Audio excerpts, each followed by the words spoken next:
같이 읽도록 하겠습니다. 마가복음 12장 41절에서 44절 말씀입니다.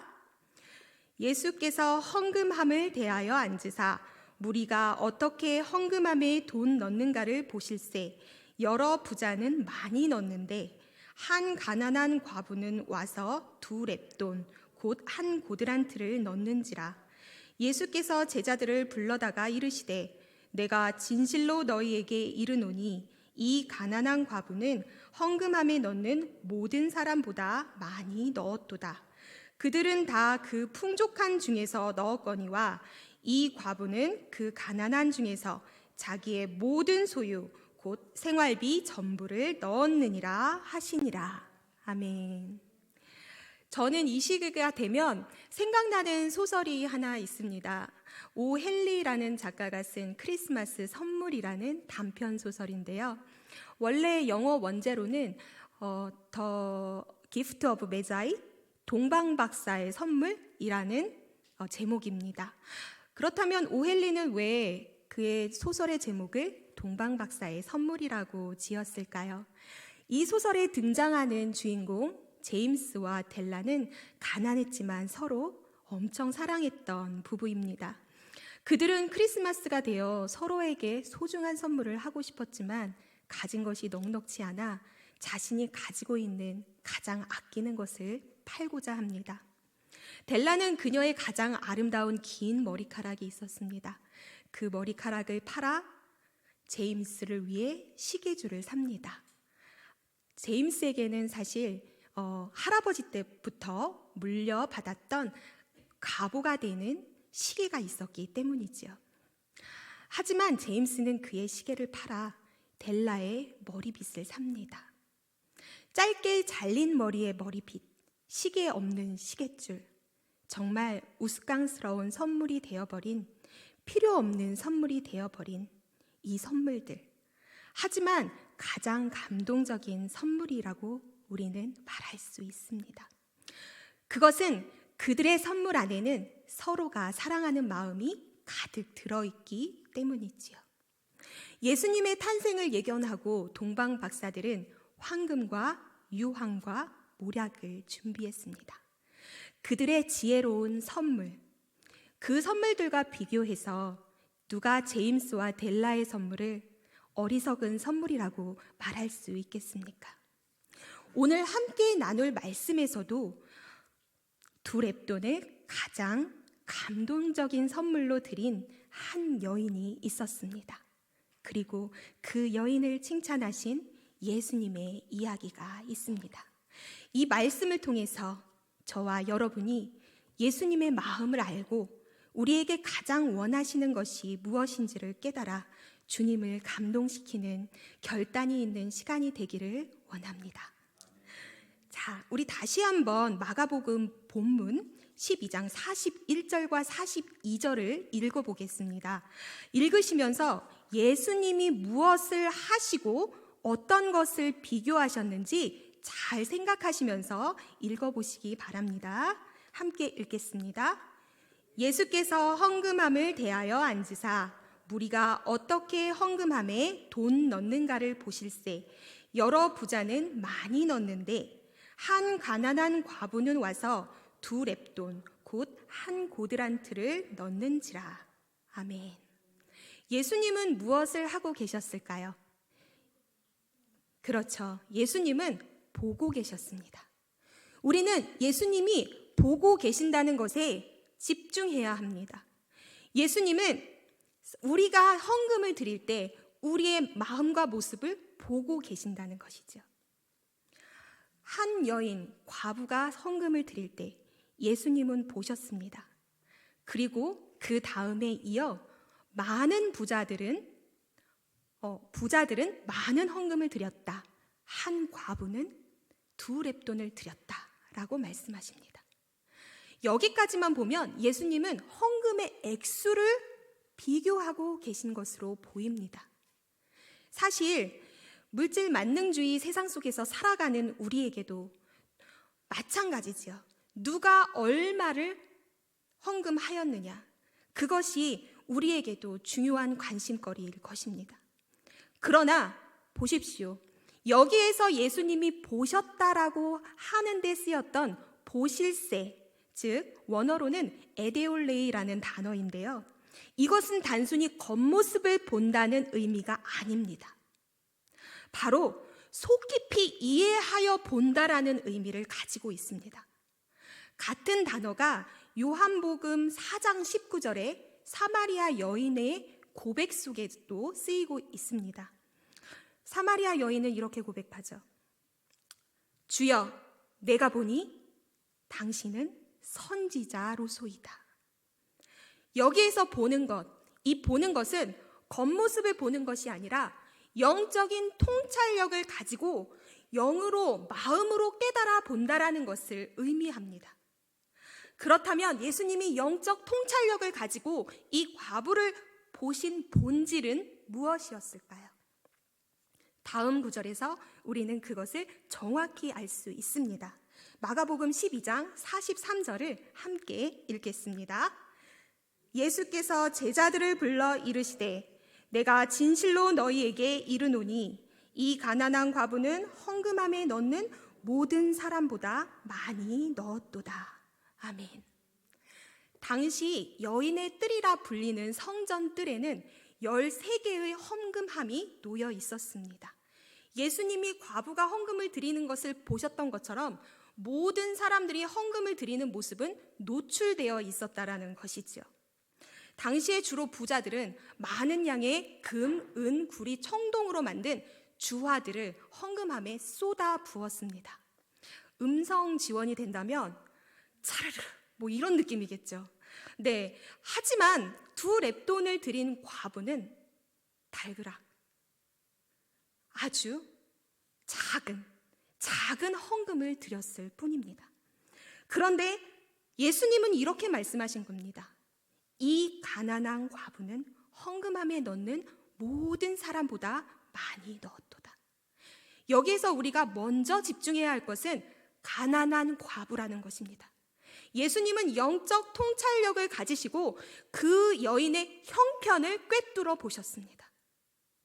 그 여인이 가난하다라는 것을 예수님은 꿰뚫어 보시고 그리고 그녀의 형편을 살피셔서 그래, 너는 이 가난한 중에도 나에게 너의 것 전부를 주었구나 라고 예수님은 보셨던 것입니다. 그녀가 가지고 있는 재산은 2렙돈 뿐입니다. 2렙돈, 그 당시 그리스의 화폐 단위로 아주 작은 최소 단위의 구리 동전입니다. 이 2렙돈을 우리가 로마 단위로 환산을 하면 한 고드란트라고 표현할 수 있는데, 한 고드란트라고 하는 이것은 당시 일용직 노동자가 하루에 품삯을 받는다면 그것의 64분의 1에 해당하는 금액입니다. 즉 지금 최저 시급으로 하루에 64,000원을 번다면 1,000원에 불과한 돈이라는 거죠. 즉 2렙돈은 500원짜리 동전 달랑 2개 이런 느낌입니다. 그 당시에는 렙돈이라는 단어를 관용적으로 사용했습니다. 푼돈, 달랑 동전 2개, 하찮은 것. 이스라엘의 3대 극빈자 부류, 과부, 고아, 나그네. 그 중에 속해 있던 그녀의 삶은 경제적 가장인 남편을 잃었습니다. 간신히 하루하루를 연명하며 살아가는 처지였습니다. 겉으로 보기엔 그녀가 드린 것이 고작 동전 2개뿐이겠지만 그녀에게는 그것이 생존을 위한 전부, 생활비 전부였습니다. 그녀가 헌금을 넣을 때 많은 헌금을 드리는 부자들에 비해 너무나 보잘것없던 2렙돈을 드리면서 얼마나 부끄러웠겠습니까? 그러나 그것이 그녀의 전부였다는 것을 예수님은 꿰뚫어 보신 것입니다. 그리고 예수님은 겉으로 드린 그녀의 헌금의 액수를 보신 것이 아니라 긍휼과 사랑의 눈으로 그녀의 속사정, 그녀의 형편을 꿰뚫어 보셨던 것입니다. 예수님뿐만이 아닙니다.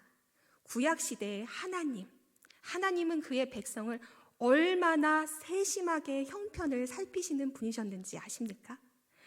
우리 레위기를 보면 온통 제사 얘기뿐이지요. 겉으로 보기에는 딱딱한 제사 얘기로 비춰지기 쉽습니다. 하지만 그 안에는 하나님의 사랑이 가득 들어있는 러브레터와 같은 것이 레위기입니다. 레위기는 제사를 통해서 하나님과 우리의 관계를 회복시키는 방법, 즉 구원의 은총을 얻는 하우투를 알려주는 가장 귀중한 말씀 중에 하나입니다. 여기에서 제사의 본질은 무엇일까요? 제사를 드림으로 죄를 속죄받고 하나님과 다시 관계를 회복하여 화목하게 되는 것. 우리는 그것을 위해서 제물이 필요합니다. 제물을 어떻게 준비할 것인가? 하나님은 우리에게 그 방법을 알려주셨습니다. 레위기 5장 7절 말씀을 함께 읽어보도록 하겠습니다. 레위기 5장 7절 말씀입니다. 만일 그의 힘이 어린 양을 바치는 데에 미치지 못하면 속죄하기 위하여 산 비둘기 2마리나 집 비둘기 새끼 2마리를 여호와께 가져가되. 아멘. 소와 양, 염소를 드릴 수 없는, 그러한 값비싼 제물을 드릴 수 없는 사람은 제사를 지낼 수 없을까요? 그렇지 않습니다. 하나님은 가난한 자는 가난한 자의 형편대로 그들의 힘이 닿는 대로 비둘기를 드리도록 하였습니다. 이때 산 비둘기 2마리를 잡아서 드려도 되고요.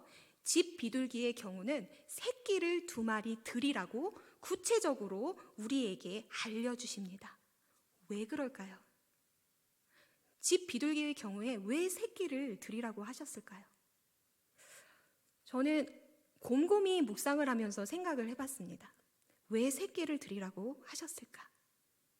그것은 보십시오. 만일 어미를 드리게 되면 다시 번식할 수가 없습니다. 그렇죠. 가난한 형편에 산비둘기를 잡아서 야생성을 훈련시켜서 집비둘기로 만들어서 가축으로 키우는데 그마저 드리고 나면 그들은 가진 것이 없게 되지요. 이렇게 거기까지 형편을 배려하신 하나님의 사랑을 보십시오. 그렇다면 산비둘기조차 잡을 수 없는 형편이라면 어떻게 할까요? 내가 나이가 많아, 내가 병이 들어, 내가 거동이 불편해 산비둘기를 잡을 힘조차 없는 사람은 그러면 하나님께 속죄받고 다시 화목하게 될 기회를 얻지 못하는 걸까요? 그에게도 하나님은 기회를 주셨습니다. 우리 레위기 5장 11절 말씀도 함께 읽어보도록 하겠습니다. 만일 그의 손이 산 비둘기 2마리나 집 비둘기 2마리에도 미치지 못하면 그의 범죄로 말미암아 고운 가루 10분의 1 에바를 속죄 제물로 드리되. 아멘. 그렇습니다. 그는 그의 형편대로 죄를 용서받기 위해 고운 가루 10분의 1 에바를 드리면 되었습니다. 고운 가루 10분의 1 에바라는 것은 지금으로 따지면 2리터 생수병에 고운 곡식 가루라고 생각하시면 됩니다. 즉 아무리 가난하여도 한 끼 정도 먹을 수 있는 식사는 가지고 있는, 그것을 가지고 나는 너와 화목하고 싶다, 나는 너와 사랑하며 더불어 살고 싶다, 하나님은 기회를 주신 것입니다.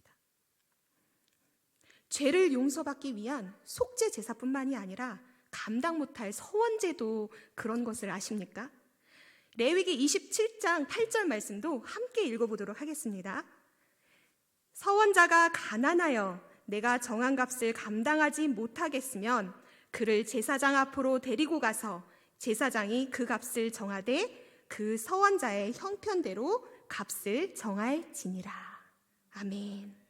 하나님은 그의 형편대로 속 사정을 살펴주셨습니다. 여러분, 심청전이라는 이야기 잘 알고 계시지요?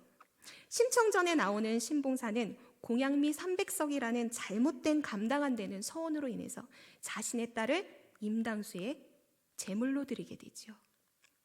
하지만 하나님의 백성은 감당 못할 서원 앞에도 절대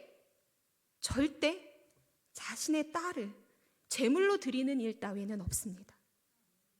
하나님은 감당 못할 자의 서원은 그의 형편대로 다시 그 서원을 되돌릴 수 있는 기회를 주시는 분이십니다. 하나님은 형편이 어려워 감당이 안 되는 서원자에게 그의 형편대로 다시 값을 매기게 하셨습니다. 이렇듯 레위기 안에는 하나님이 우리의 형편을 살피시는 지극하고 구체적인 사랑이 가득 들어 있습니다. 하나님에게는 부자이든 가난하든 그러한 조건에 상관없이 모두가 다 사랑하는 자녀니까요. 레위기의 말씀들은 우리에게 하나님이 재물에 관심을 두지 않으신다, 그것을 정확히 보여주십니다. 그리고 우리의 형편대로 돈이 없어 하나님을 만날 수 없는 일이 없도록 우리에게 비둘기를 들여서라도 만날 수 있는 기회를 주시는 분이십니다. 이것을 정확히 안 다윗은 이렇게 노래했습니다. 제가 읽어드릴게요. 시편 69편 말씀인데, 내가 노래로 하나님의 이름을 찬송하며 감사함으로 하나님을 위대하시다 하리니 이것이 곧 소뿔과 굽이 있는 황소를 드림보다 여호와를 더 기쁘게 함이 될 것이라. 아멘. 황소를 드림보다 여호와를 더 기쁘게 할 것이 된다고 말씀하셨습니다.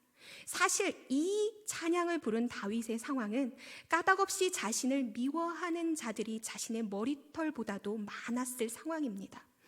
그는 고통스럽다고 부르짖습니다. 하지만 다윗은 이렇게 고백합니다. 내가 황소를 100마리, 1000마리를 들여서 하나님께 제사를 지내는 것보다도 하나님은 지금 내 마음을 원하셔. 내가 이러한 상황 속에도 끝까지 하나님이 나를 구원하실 거다라는 절대적인 믿음을 가지고, 그리고 마음 다해 하나님을 찬양하고 감사하길 원하셔 라는 본질을 정확히 깨닫고 있었습니다. 그러면 우리 다시 본문으로 돌아옵시다. 마가복음 12장 44절 말씀을 읽어보도록 하겠습니다. 44절 말씀입니다. 함께 읽겠습니다. 그들은 다 풍족한 중에서 넣었거니와 과부는 그 가난한 중에서 자기의 모든 소유 곧 생활비 전부를 넣었느니라. 아멘. 과부는 무엇을 넣었다고요? 그렇죠. 자신의 모든 소유였습니다. 그것을 예수님은 꿰뚫어 보심으로 아셨습니다. 주님이 그녀를 꿰뚫어 보심으로 그녀의 모든 소유, 생활비 전부임을 아셨습니다. 그렇다면 여러분 생각해 보십시오. 2 렙돈을 주님께 드렸다, 하나님께 드렸다. 이것이 그녀에게 의미하는 것은 무엇일까요? 그녀에게 의미하는 것은 첫째, 그녀가 자신의 인생을 하나님께 맡겼다는 의미입니다. 하나님의 손에 달린 인생, 하나님이 책임자 되시는 삶, 그것으로 그녀는 최소한의 생계를 위한 생존의 염려마저 내려놓고 하나님께 전적으로 맡기는 인생이 되었습니다. 그녀가 지금 걷고 있는 곳은 빈들이지요. 그녀의 2 손은 빈손이지요. 하지만 여호와 이레의 하나님께서 그녀와 함께 걷고 계시기 때문에, 그녀와 함께 2 손 잡고 걷고 계시기 때문에 그 믿음이 그녀에게 2 렙돈을 드릴 수 있게 만들었던 것입니다.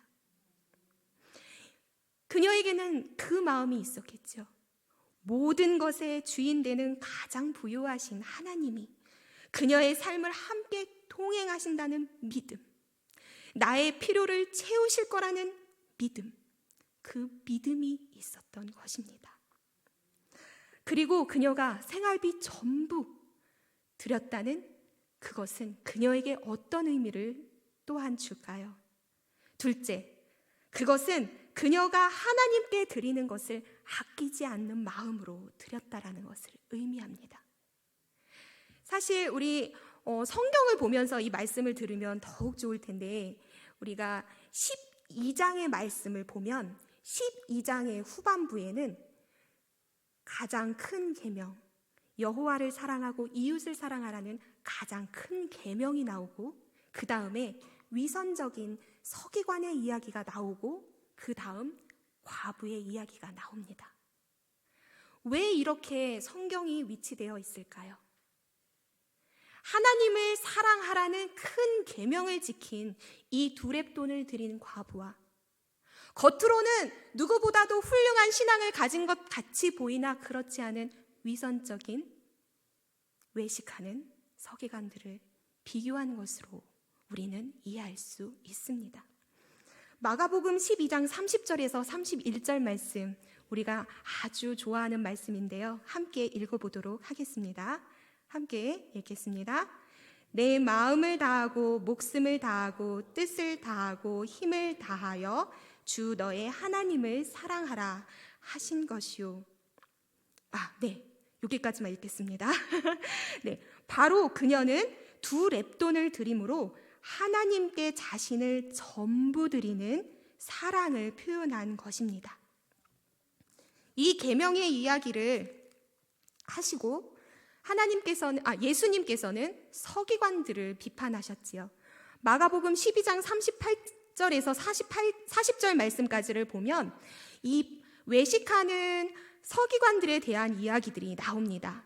그들은 긴 옷을 입고 다니며 시장에서 문안받는 것과 회당의 높은 자리에 앉는 것과 잔치의 윗자리를 항상 원했던 사람이지요.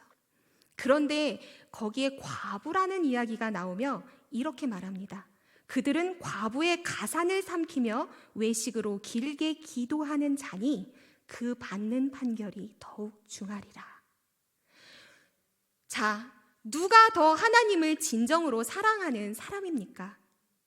겉으로 길게 기도하는 사람입니까? 긴 옷을 입고 다니며 시장에서 문안받는 것을 좋아하나, 그러나 가난한 과부에게는 사랑을 베풀지 않는, 겉으로만 신앙이 좋아 보이는, 하나님을 사랑하는 것 같아 보이는 사람입니까? 아니면 두 렙돈을 드렸던 과부입니까? 여러분은 이미 마음속에 그 정답이 있으시지요.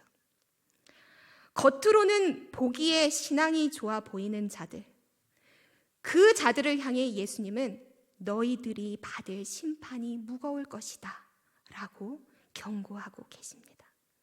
그러나 겉으로 보기에는 보잘것없고 가진 것이 적어 그 마음에는 하나님을 사랑하는 마음이 크나 보여지는 것은 적은 그 두 렙돈을 드린 과부, 그 렙돈을 우리가 어느 누가 보잘것없다고 말할 수 있겠습니까? 그것을 누가 하나님을 감동시키지 않는 선물이라고 말할 수 있겠습니까? 그녀가 생활비 전부를 드렸다는 것, 아끼지 않고 그녀의 마음을 전부 드렸다라는 의미입니다. 그녀가 마음을 다하고 목숨을 다하고 뜻을 다하고 힘을 다하여 주 하나님을 사랑했다는 의미입니다. 생활비 전부를 드린 후에 그녀의 삶은 어땠을까요? 본문은 우리에게 그녀가 하나님께 복을 받았다, 부자가 되었다 라는 결말을 증거하지 않습니다. 예수님이 그녀를 칭찬하심으로 마무리될 뿐입니다. 그러나 여러분은 풍성한 그녀의 삶을 기대하십니까? 믿음대로 될지어다. 그 결과는 여러분의 몫입니다. 네. 예전에 아동부를 섬길 때 일이었습니다. 아이들이 헌금함에 성의 없이 헌금을 하는 것을 보고 제가 헌금 설교를 해야겠다 결심하며 설교를 한 적이 있습니다. 아이들에게 헌금의 본질을 알려주고 싶었습니다. 그래서 아주 아이들이 이해하기 쉽게, 얘들아, 하나님은 거지가 아니셔. 하나님은 만왕을 만드신 이 세상에서 가장 최고의 부자셔. 하나님이 돈이 필요하시겠니? 아니, 하나님이 진짜 필요하신 것은 하나님을 사랑하는 진정한 우리의 마음이란다. 하나님을 사랑하는 마음만 있다면 비록 네가 돈이 없어서 형편이 안 돼서 아무 헌금도 드리지 못한다 하더라도 너를 사랑하시며 너의 예배를 받으실 거야. 하지만 네가 값비싼 금은 보화를 하나님께 갖다 드려도 그 안에 네가 하나님을 사랑하는 마음이 없다면 하나님은 그 예물을 기뻐 받으시지 않으신단다. 그저 습관처럼 그렇게 무성의하게 드리는 헌금, 그것을 하나님이 절대 받지 않으신다라는 이야기를 해주고 싶었습니다. 그런데 갑자기 한 신실하게 아동부를 섬기는 집사님, 선생님이 훌쩍거리셨습니다. 예배가 끝난 후에 제가 궁금했지요. 집사님께 다가가서 여쭤봤습니다. 집사님, 무슨 일이 있으세요? 당시 집사님의 남편이 건축 디자인업을 하고 계셨는데 상황이 어려워서 일을 그만두시고 새 일을 계획하고 계시는 상황이라고 하셨습니다. 그래서 여자 집사님은 아이들을 공부라도 시켜야겠다 해서 공부방 가회를 하시면서 근근히 생활을 하셨고 11조를 계속 못 드리는 상황이셨던 이야기를 하셨습니다. 카드빚으로 근근히 살아가는 그 형편에 어떻게 11조를 낼 수 있었겠습니까? 그런데 또 하필이면 얼마 전 여름성경학교 연합 강습회를 갔었는데 거기 강사 목사님께서 설교를 하시는 중에 교사가 11조도 안 하면서 교사하냐? 라는 말씀으로 훈계를 하셨는데 거기에 콱 마음이 부딪히셔서 상처를 받으시고 늘 무거운 마음으로 헌금에 대한 마음이 불편하셨다고 하시더라고요.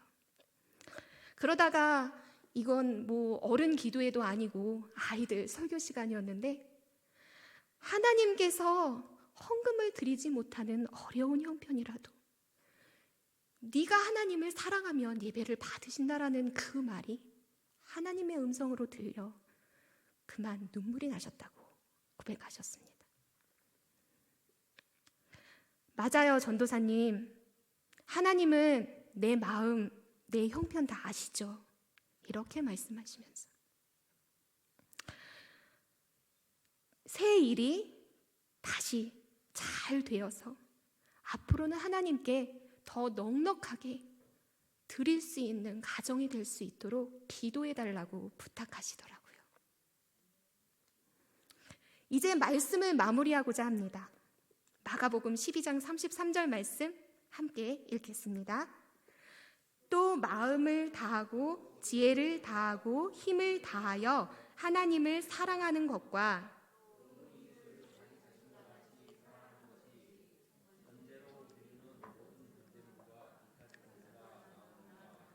아멘. 하나님은 죄로 인해 하나님과 분리될 수밖에 없는 나를 예수 그리스도의 보혈로 구원해 주셨습니다. 그분의 나를 향한 사랑이 목숨 바쳐 나를 사랑해 주신 그 사랑이 너무 커서 그 구원의 은혜가 너무 감사해서 날 위해 아들 바치신 그 사랑 때문에 하나님께 나도 감동이 되는 무언가를 드리고 싶으십니까? 그렇다면 우리는 헌금의 본질을 잊어서는 안 됩니다. 본질과 형식을 구분할 줄 알아야 합니다.